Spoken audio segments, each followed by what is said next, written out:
Our guest today has served as one of the two Associate Circuit Court judges in Laclede County since 2002. Before being elected to the bench, he practiced law in Lebanon with Jack Miller. He's an active member of the Lebanon Rotary Club, the Lebanon Alumni Association, and a deacon at the First Baptist Church of Lebanon. His role as associate judge expanded in 2021 when he helped develop the Laclede County Drug Court. The drug court's work has had a major impact on this community. A three-sport letterman at Lebanon High School, and recently has taken the role as historian of Lebanon athletics. Our discussion will focus on his role as judge, community leader, father, now grandfather, and the importance of legacy in one's personal and professional life. In the box today is Judge Larry Winfrey. Judge, I'm excited about this interview because it's not often that I get to ask questions to a judge, to an attorney. I'm usually on the other end of that. So I'm going to start off with one, and you tell me if it's true or false about you, that you once fouled out of a JV basketball game and then turned around and fouled out of the varsity game all on the same night. That is true. And also picked up 3 technicals. So there's 13 fouls on the night. You know, that's a record that may be a state record, may go unmatched. Well, I don't think you can match it nowadays because of the rules. Right. Because back then, technical fouls were not personal fouls. You know, but I would say Frank Brenstater was happy with me that night. I just want to say I watched you play in high school, and I've seen you play in some pickup games. You're a fierce competitor, and I would take it that athletics taught you a little bit. That's a little bit of your personality, but that has to drive you on the personal side as well. A lot of times, that fierce competitiveness. It does, and I'll tell you, I think I get that from my mother. But, you know, life is not easy. So you're coming from a small town, you're coming from a very poor background, and everything is daunting. Growing up, I kept hearing people say, you can't do that. You come from Joliet Barber, you can't do that. Going to law school at Mizzou, you won't be able to do that. People just don't make it. And it was that competitive spirit that was, watch me, I'm going to do it. And it did drive me. And same thing with running for office. And so I want to go back to what some of you touched on, because as you know, I think so highly of your mother, Bev, and your stepfather, James Thompson, wonderful friends. But I think all of us in life have mentors, people that push us, prod us, encourage us, criticize us when we need that. I think in your life, at least what I know, and I've known you a long time, 2 people. Your mother is an example of a person that had to deal with things and raise 3 boys up till about their time they were teenagers. And then your uncle Jack Miller was such I would say, a mentor in your life as well. But as you talked about, things were not easy. You know, a lot of times we look at a judge or an attorney and go, well, you had a silver spoon. That's not quite true. And your mother was such an inspiration for somebody like you, but even for somebody like me. Absolutely. My mother, I can't say enough good things about her. And she was put in some very difficult situations, but she is tough and competitive and just would not take failure as an excuse. Worked very hard, make sure us boys never went without, but probably the best thing that she instilled in us was the belief in ourselves, that self-efficacy, that you can accomplish anything you want to do in this life if you're willing to work hard enough to get it. It's not going to be easy, but if you want it bad enough and you work hard enough, you can accomplish whatever you set your mind to. And she instilled in that in us over and over and over, and it stuck. Tell me about the influence that Jack Miller was on you. Well, and speaking of mentors, I've always, growing up, paid close attention to those that I had a lot of respect for. And I was blessed to have a lot of good family members, from my grandparents, my uncles, that I learned a lot from. Completely different walks of life, different stations in life, but how they conducted themselves with integrity, hard work. It was a huge influence. And matter of fact, I started off, the Winfrey family was in the construction business. Matter of fact, the Sager Center, if you'll remember, Dr. Sager used to have a pink house there that he worked out of, tore down and built the Sager Center. I was one of the hod carriers. The Winfreys built that back in the 80s. And it was during that time my Uncle Jim said, Larry, that book learning comes kind of easy to you. you don't want to do this the rest of your life. And so I went and talked to Uncle Jack, who had always been like a superstar to me, and what he was able to overcome and what he was able to accomplish. And so I went and talked to him about the practice of law. And really, if I can back up just a little bit, Carol Bauer, 9th grade, decision-making class. You're doing this self-evaluation on what you want to do as a career. And so you're matching your strengths and your weaknesses. And so I come to the difficult realization that being a professional football player or a professional baseball player probably wasn't going to happen. So what was I good at? Talking. I mean, I was the kid that always got in trouble in class for talking and arguing. I'd argue with a fence post. I wouldn't admit I was wrong. So I'm like, what? And I knew I wanted to come back to Lebanon. That was when you're prioritizing, that was my main priorities. I wanted to come back to Lebanon. I wanted to raise a family here. The Lebanon community has been very good to me, even growing up, even at that young stage. And so how can I come back and make a living with that skill set? And it matched up with being a lawyer. And so I went and talked to Jack. Of course, Jack's first, oh, you don't want to do that. But he was such a tremendous individual and had such a positive impact on me, not just in the profession, the legal profession, but just in life in general. I want to go back to something. It's interesting you brought up. I can remember being in the 9th grade or going into 9th grade. You had to meet with a counselor. And he asked me what I was going to do in life. And I said, well, I want to play professional baseball.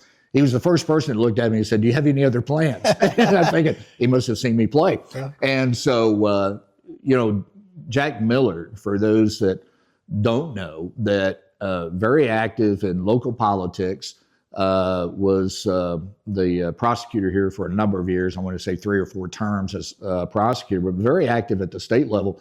I can remember in the 1980s, his name coming up, that had he decided to run for Attorney General of Missouri, he could well have been the Attorney General of the state. But I always thought it was interesting that he, despite great opportunity, made a commitment to Lebanon. And you seem to have followed into that footsteps, that your mom very active in the Red Cross and other community things, that Lebanon really means something to you. It does. And Jack, similar to my upbringing, Jack came from a very poor background. And my mom always, she probably won't like this, but they always tell the story that my mom was appalled because they lived in town and they had an outhouse. And she was appalled by it, appalled for her friends to see that. Well, Jack was charging people a nickel to come and see it. That was just Jack.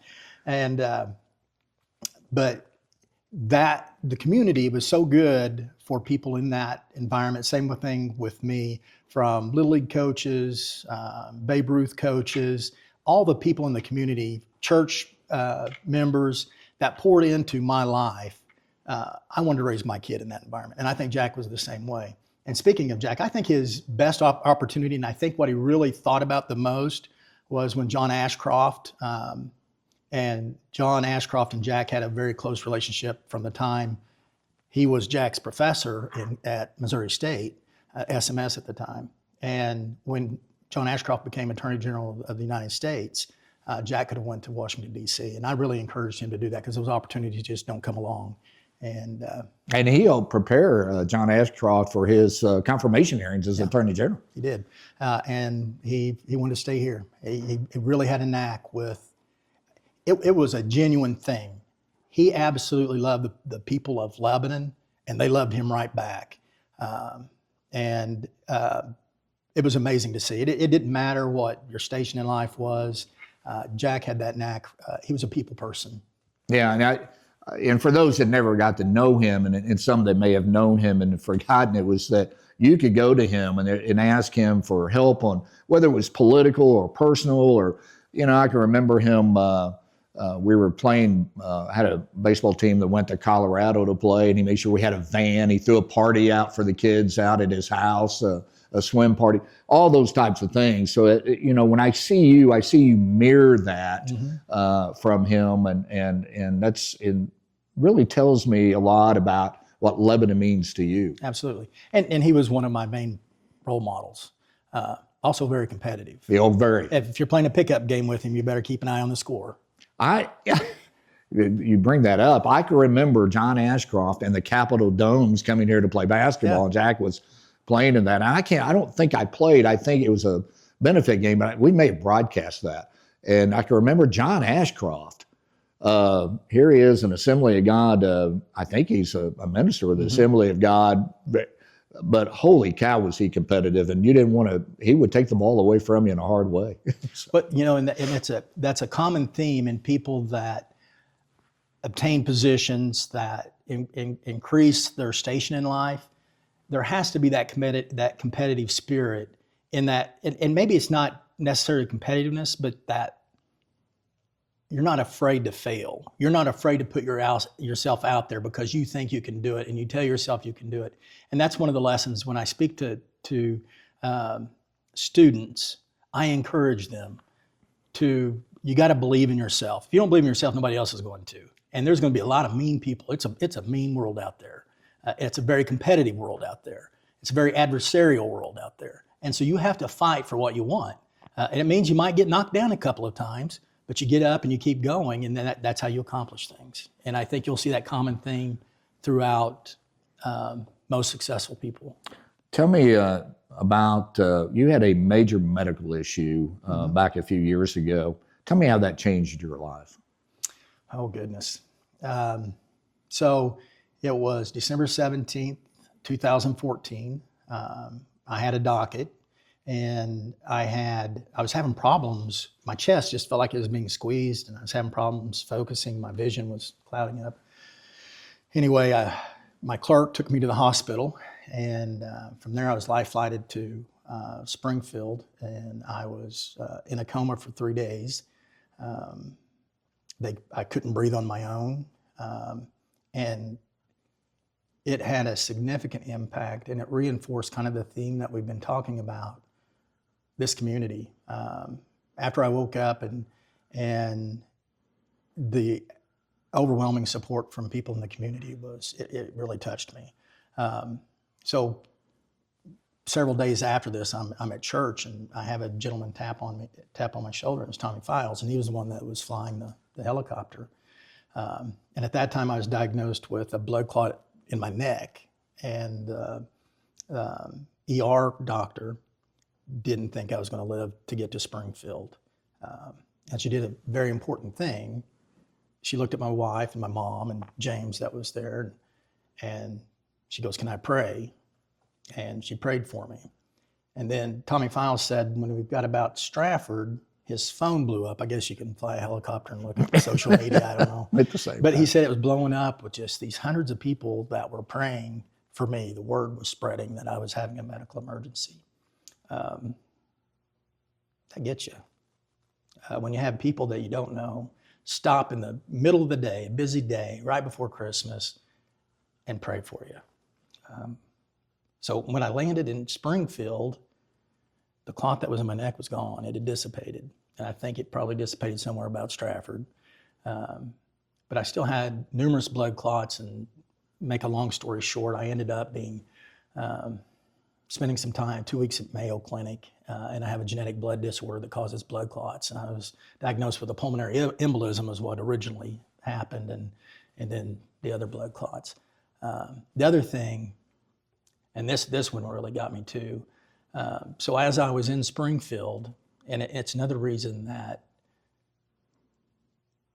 why I wanted to raise my kids in Lebanon, Missouri, in Laclede County.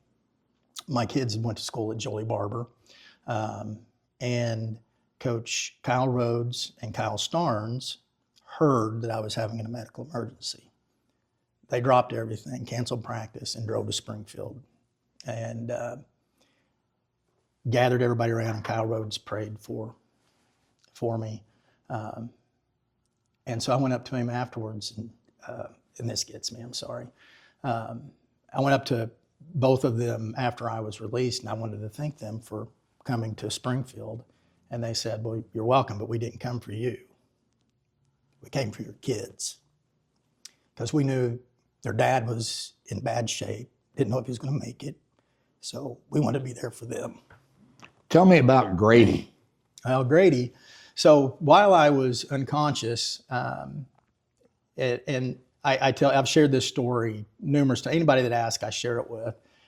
And if you ask me what exactly where was I at and what was I experiencing? I don't know. I just know what happened.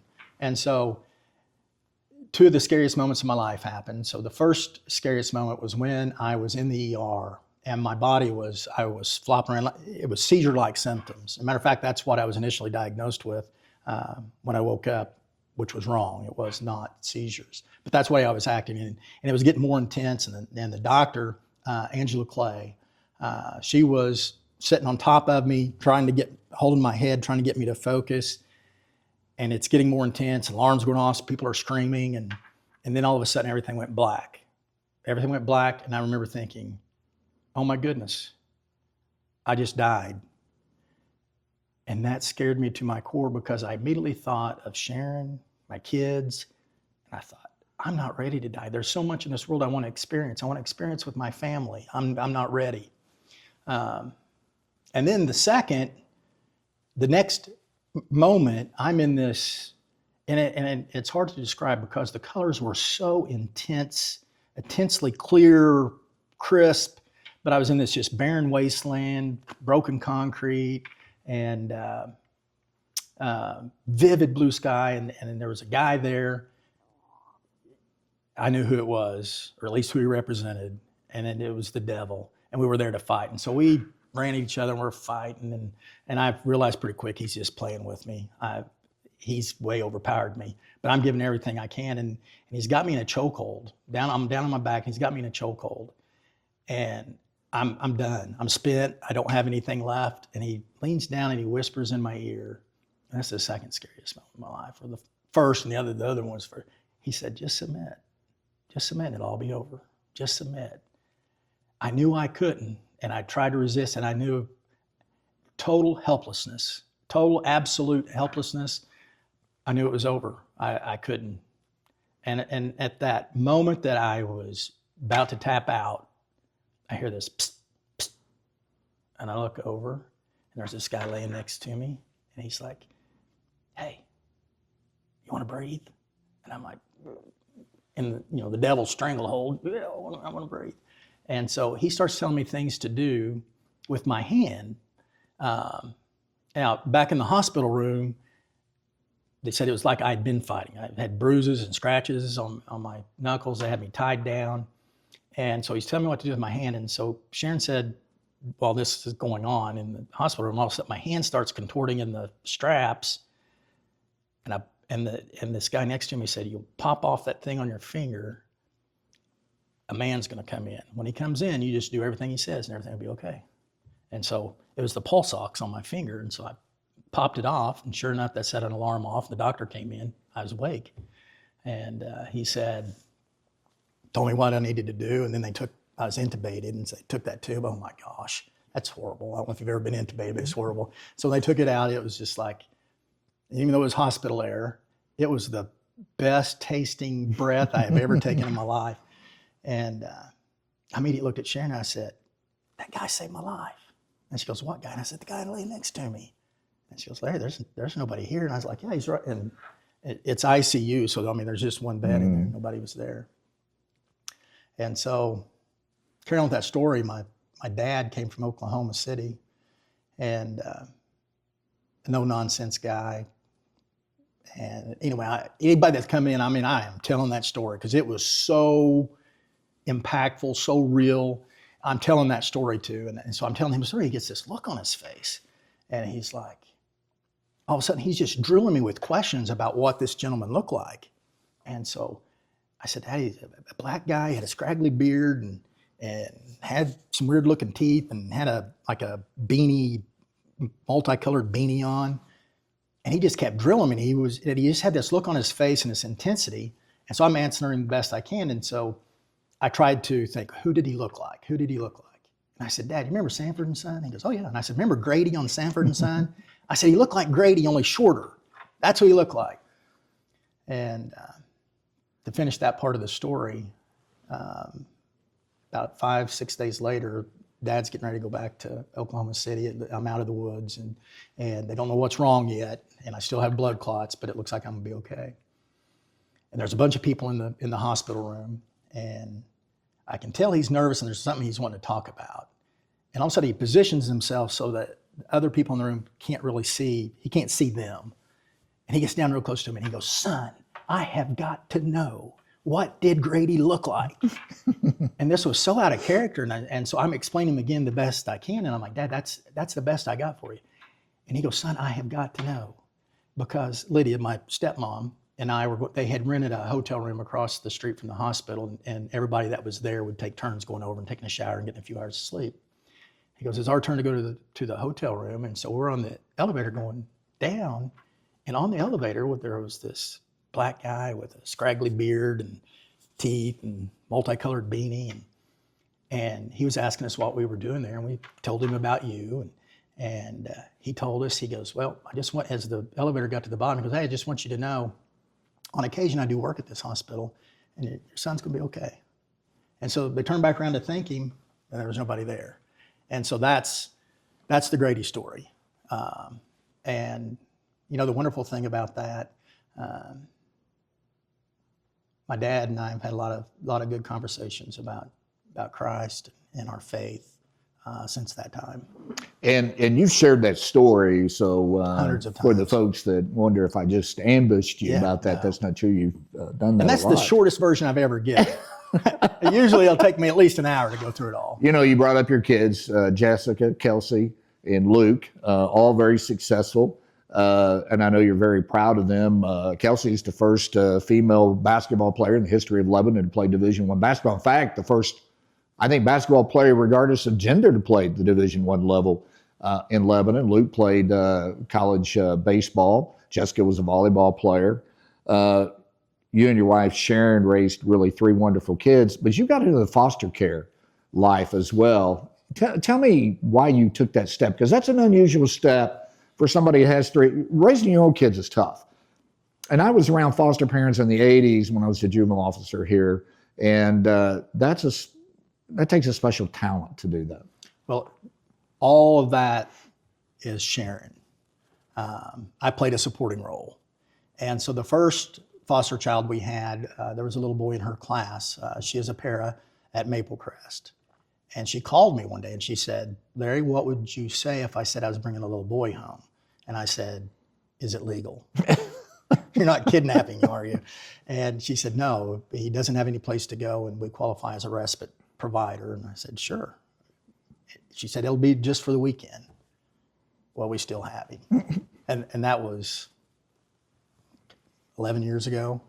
And I say we still have him. He's graduated now. He's working, doing really well, but he's still an important part of our life. And we've kept a number after that, similar circumstances. You know, and that is a tough job, to accept somebody into your home and really become dad and mom, and that's tough. And I just thought of this, and this is the great part of the show, is often the guests send me down a rabbit hole. I always think back to my friend James Thompson, and he became your stepfather. You were a teenager. Yeah. And I probably, Greg, your youngest brother, is probably 12 maybe at the time.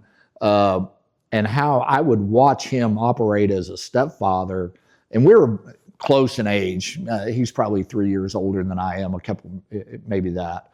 And even in our 20s, I could look at him and I was just amazed about how he stepped in and wasn't afraid to be dad.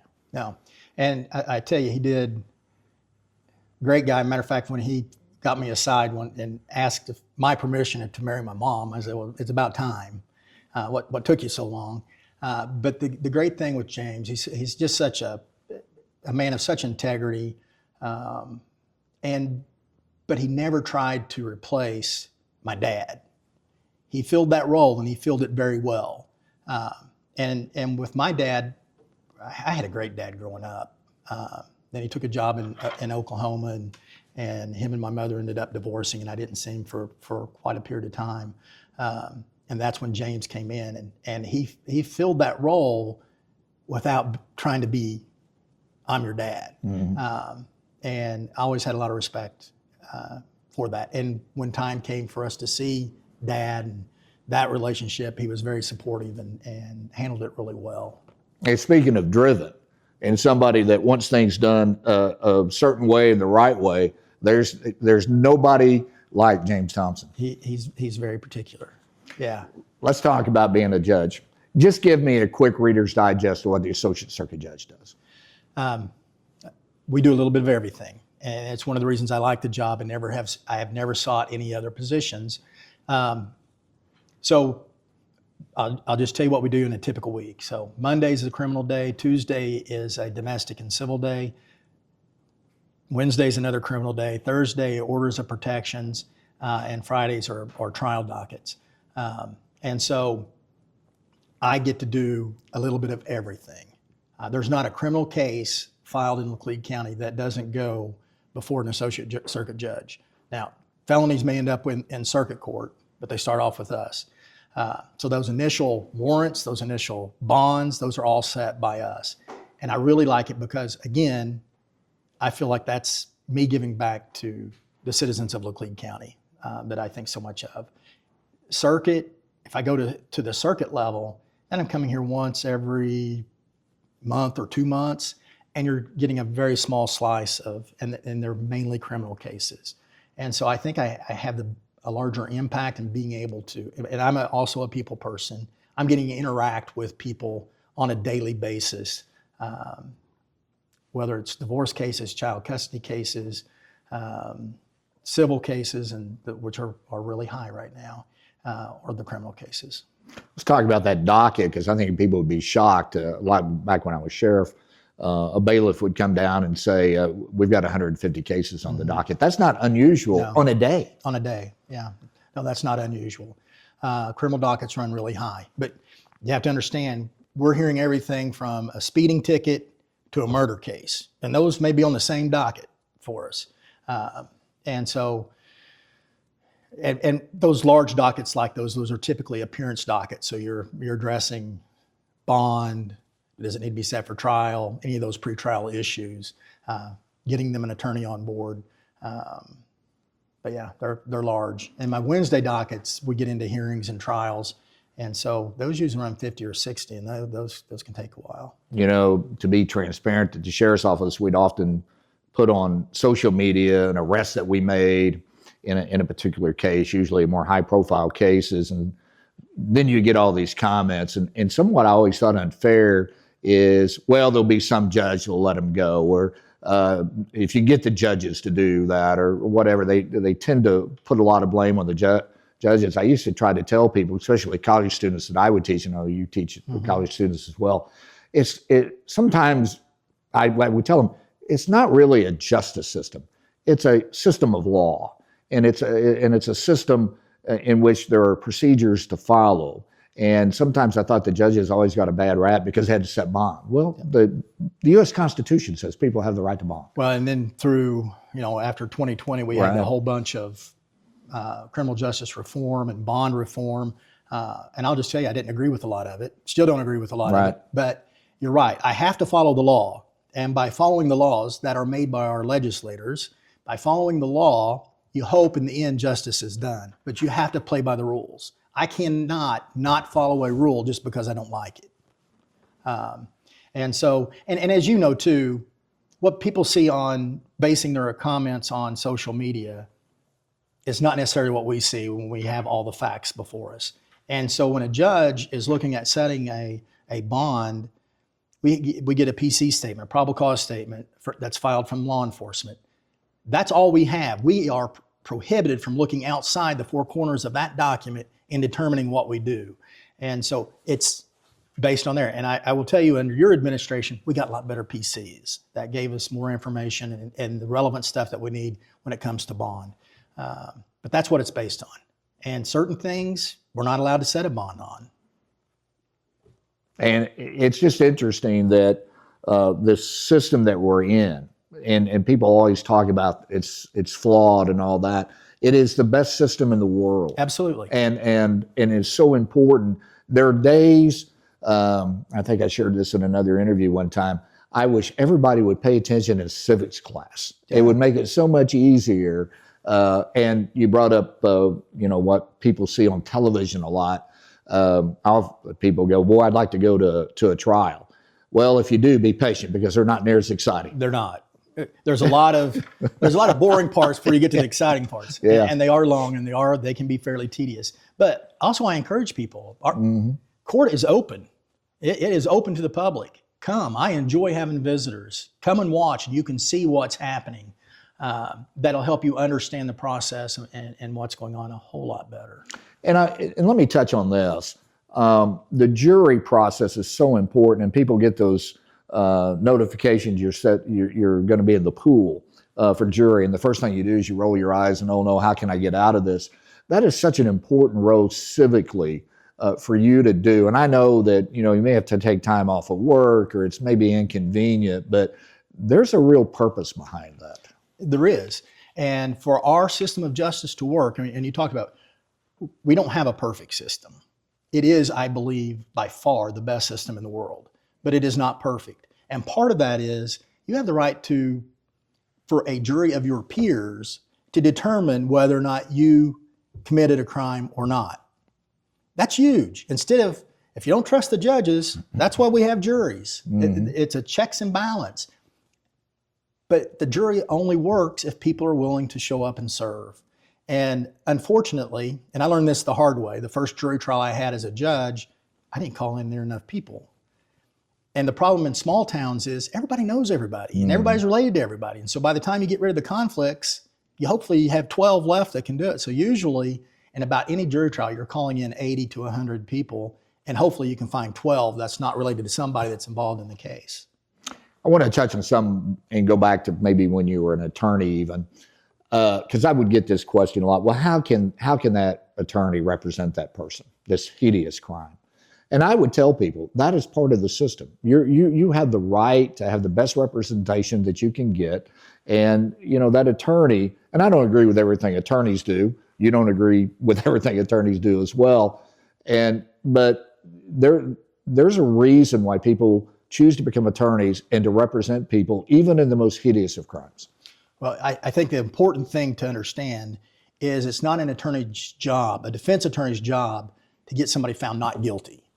Their job is to make sure that they are treated fairly in the process and that justice is done. And so by doing that, you make sure all of their constitutional rights are protected, that the evidence that comes in is admissible, and then it's in the hands of the judge or the jury to determine whether they're guilty or not guilty. Your job is to make sure that that person was fairly represented, his rights were protected in that setting. And I know some people have a problem with that when it comes to some of these more heinous crimes, but just think if you're charged with a crime, you want to make sure your rights are protected. And that's what an attorney's job is to do. It's not to be, and really, and I spent 10 years as a defense attorney, most of your time as a defense attorney is not actually trying the case. It is the negotiation and the work that goes in ahead of that, whether it be suppression of evidence arguments because of an illegal search or whatever. But after you get all of it gets ready for trial, talking to the prosecutor, those negotiations is what is a fair punishment for this particular individual in this particular set of circumstances. And that's you, and so people also knock plea bargains. Our system of justice would not work if there was not plea bargains. If every case had to go to trial, I'd be setting cases in 2050 because of the sheer volume. And in most of the cases, guilt's really not the issue. The issue is what's a fair punishment for this person. And ultimately it's the judge's job to either approve that negotiated plea or not. And I have rejected several, or I'll at least make the attorneys justify to me why we're doing this. And sometimes they're able to, and sometimes they haven't been. But we have some really good prosecutors right now, and that's not been an issue. And the defense bar, and so usually when they present one, even if they present one that I might question, when I ask them, why are we doing this? Well, there may be an evidentiary issue. There may be, because as you know, going to trial, it's kind of a roll of the dice. And so they've reached an agreement on something that's for sure. And both sides give in a little bit on the negotiations. And so as long as it's reasonable, I'm not going to second guess them, and I'll approve it. I used to tell cops that worked for me, cops that I would train, just do your job, do it the right way. number one, don't worry about what the next level does. You'll run yourself crazy. Yep. Let them stay in your lane. Stay in your lane. Let them do it. But if you do your job right, it all comes out in the wash the way it probably should on things. But it's an interesting discussion. I think a lot of time I'd often get this question. People that were scared about testifying. And so I'm just scared to death. And I said, well, there's only two things you need to know. Number one, tell the truth. Just tell the truth.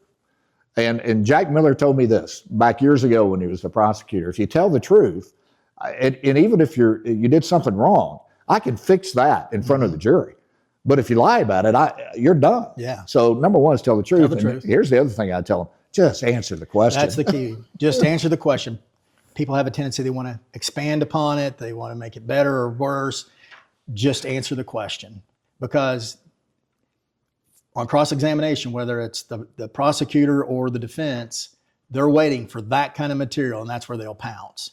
And remember, all they have to do is create reasonable doubt. And so if you do anything other than just answer the question, you're giving them ammo to create that. And some defense attorneys are really good at that. Let me ask you about drug court. I believe at the end of the day, when you leave office, whenever that may be, that you'll look back on this and go, my legacy, the thing that I did that I'm most proud of professionally is going to be the drug court. And that's, if you'd asked me that 6 years ago, I would have probably said, what? Because I was not a proponent of treatment court. And when that was all the rage and they were really pushing us to create treatment courts, I was not for it. I saw it as a soft on crime. Because this was coming along, about that same time we're getting the bond reform and sentencing reform and having tons of problems with probation and parole and who gets violated and who doesn't. And I saw it as just another one in that line of things. And it wasn't until they started taking my tools away that I was like, we've got to do something. Because we have a drug problem. I've had a drug problem for a long, long time. And I no longer have the tools that I once had. And so what else is there? Well, maybe we need to look at this treatment court. I talked to you, I talked to John Morris and Amy Folsom and Brian Arnold, and the sentiments were pretty similar. I think you were probably the most positive for it because you had experience with it in Greene County. Probably had the more positive than the others. But I think my argument, hey, we've got to do something. Let's just try it and see if it works. Finally stuck. It's interesting. The other day I had a conversation. I'd had this conversation a couple of months ago with him, but a guy that's involved in narcotics investigations. And he's as hardcore cop as you can be, hardcore cop regarding this. And he was saying, he goes, there's something different in this community now because we're not seeing the drug dealers at the pound level, at that major level that we were seeing a few years ago. And he looked at me and goes, I think that drug court's really working. Well, and it's not just drug court. Right. But so when we started and I was very fortunate, to have a team come together like we have, because I have some absolutely phenomenal people that serve on that treatment court team that are really good at what they do. And then people like Brian Arnold, even after he retired from chief of police and he stayed on at the treatment court team, it has made a difference in a lot of lives. And so it's important when you're talking about treatment court to understand how it works. If you just get your first possession of controlled substance charge, you're not going to qualify. These are people that struggled with substance use disorders. That's the politically correct term now. Addiction is what it is. And these are people usually on the back end after they've been through the system, been to prison multiple times, and they come back and they repeat. And I had a problem with that at the beginning because I thought if we intercept them at the beginning, we wouldn't be seeing them on the back end. Mm-hmm. But if you think about it, recidivism is about 30%. So that means in the system that we have in place, for 70% of the people it works. We don't see them back. It's that 30% that we focus on. And so we don't identify them until down the road. And by then, and the way the criminal justice system works, especially in a rural community, it's hard. Once you get into that criminal system and you go to prison, you're in jail, it's hard to find a job, you've lost your license. the system, everything just keeps pushing you down. And it's so hard to come out and say, hey, I want to change and be able to actually do it, especially if you don't have any place to live and you're going back into the same environment that you were in. You're doomed to fail, and the cycle just keeps repeating. And so what I see is people that are hopeless. They're looking for that lifeline. They want so bad to overcome the substance use disorder, to get their life back, and they just can't. The system just isn't letting them do it. And so what treatment court does is it comes along and it sticks out that hand and it helps pull them back up. And treatment court is not easy.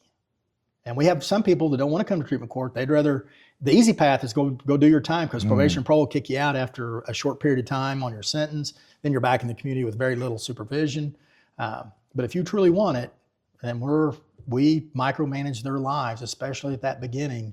And then gradually, as they get a handle on the substance use disorder, get them employment, get transportation figured out, housing figured out, reestablish relationships with children, families, and they just take off.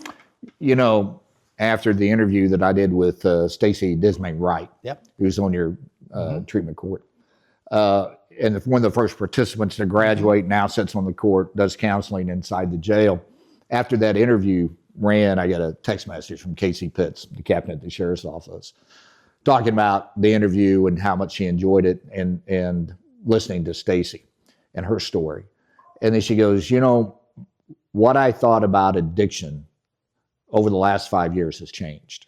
And I wrote back to her, same here. I see addiction now differently than I did as a cop on the streets in 1994.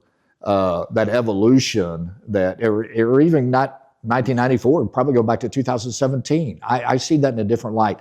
Are you the same way? Oh, absolutely. So I was a firm believer in the 80s. Nancy Reagan, just say no. Mm-hmm. You know, I thought, hey, you don't want those problems with it, just say no. Well, it's not that easy. Then we went into the 90s and we did 3 strikes and you're out. Okay, we'll just get harder on it. And that didn't work. And so I was a slow learner on this process, but absolutely.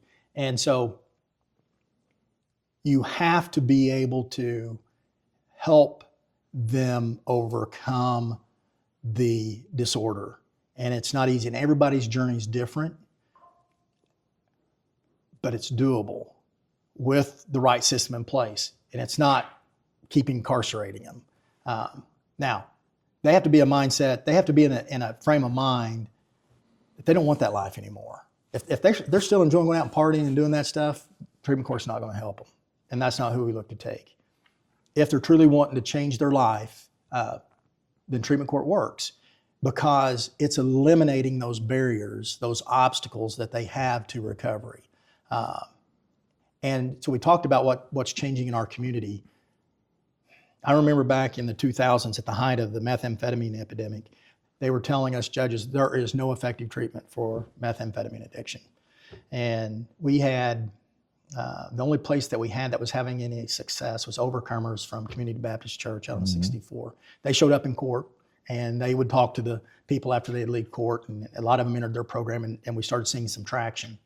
Well, now, especially with like lane change, and you have different programs at different churches, like Overcomers, that is really having a positive impact on eliminating some of those obstacles, and helping people transform their lives through faith, which is very effective. But now all of a sudden it's starting to be cool to be in recovery. And so some of the folks, like you mentioned, Stacy Dismay, somebody that had been involved in generational drug use. I mean, most people don't understand, when you grow up and that's all you know, that's the norm for your life and your parents and grandparents. You don't know what regular life looks like, or a life away from drugs looks like. And so it's hard to reestablish that and get them to understand that. Well, now there's mechanisms in place that are helping people overcome that. Treatment court is one of them, but lane change and the way lane change is able to pull in all these various organizations. And so now when I have people show up in court, and they're not candidates for maybe that first time user, and they're looking hopeless, I'll say, hey, what's your status? You want it? And I can give them hope. I'm like, here's your card to the next court date. Here's also a flyer for lane change. Just walk in, give them your name, and they'll take it from there. If you actually want to get away from this, and you're seeing people that's wanting to talk to me about recovery, wanting to change their lives other than just treatment court. So it's catching on. It's something that's sweeping through, and that's a positive. And not all communities have that, but you have the right organizations in place. But here's the kicker. None of it would be as effective if the community had jumped in and been supportive, just like they were with treatment court, just like they are with lane change. When they have their fundraisers, when there's a need, very seldom and so treatment court, one of the things that we want to do, and that's what I focused. I said, I'm going to keep this very simple when we started. Here's our job. Remove the obstacles to recovery, whatever it is. I said, we've got 12 people on this team. You all live in this community, know this community. You all have connections in this community. So if there's a need, let's reach out to those connections and see if we can fill it. So if somebody's needing a job, we reach out to an employer, we get a job. It's been a blessing, and again, reinforces my belief in this community, because when we reach out and ask, we're not told no. And that's what makes it work. That's why lane change, when they reach out to the community and the community gives back and supports, that's what makes it work. At the end of the day, whatever position you hold in the community, I don't care what it is, whether you're a judge, an ex-sheriff, whatever position you hold in town, did you have an impact on people? At the end of the day, when you can look back in your life, did you have an impact? Don't you feel like, I did the best. I wasn't perfect, but I had an impact. That's always been a driving factor for me, is to give back to the community that gave me so much growing up. I remember growing up, mom, cashier at Walmart with 3 boys. And we'd come home and there'd be a box of groceries sitting on the porch. We didn't know where they come from. Or somebody dropping off a load of wood, or something else that we needed. Don't know who. And that's in addition to making sure that I was at the ball games, I had a team play for, I had spikes, I had basketball shoes. The community just really reached out and gave. And so I wanted to come back, but I also wanted to serve in a capacity where I could give back to my community. And that's why I've been involved in fraternal organizations, civic organizations, is because that's very important to me. All right, here's my last question. This may be the hardest question I've asked. Of the 3 Winfreys, who was the best athlete? Well, you'd have to say Kelsey. Oh, I'm not talking about the 3 Winfrey boys. Oh, the 3. Well, I would give Kelsey the key on that one. Okay. Yeah. The 3 Winfrey boys, I was the most competitive. I would say I had the most heart, least skill, but the most tenacity. John was probably the best all-around athlete, tremendous receiver, great basketball player, and incredible baseball player, played some college baseball. But Greg was probably by far the best baseball player, all-around baseball player. And I'll just end it with this. I coached 2 of the 3 Winfreys, and I'm not going to tell him who I think was the best of the 3. I thought you were talking about my kids. But it'd be Luke and Kelsey were. Luke and Kelsey is.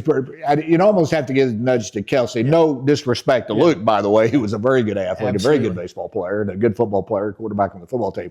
But Kelsey went to play Division I basketball at Missouri, and then ended up at Drury and in the Final Four with Drury. And so, pretty good career. Championship game. I will tell you though, and Luke, he would admit it. Kelsey was as good as what she is because she grew up playing with all of Luke's teams and Luke's friends. She competed with all of them, and they pushed her. They treated her just like one of the boys, if not worse. And that pushed her. And so you can't get me out of this interview now, because we also have to mention that Kelsey was the first female to ever play on the high school football team at Lebanon. And score a point. Kicked an extra point. Yeah, that's right. We'll end the interview there. Larry Winfrey is just one of many people in this community who have a major impact on the way we live. And he's done it for over 25 years now, both as an attorney and as a member of the bench. And his commitment to this community means so much. There's a lot of people like that out there. In fact, there's a lot that I would like for you to think about that and give us a shout at Lebanon Now about people that you think would be an interesting interview on In the Box. I'm David Millsap.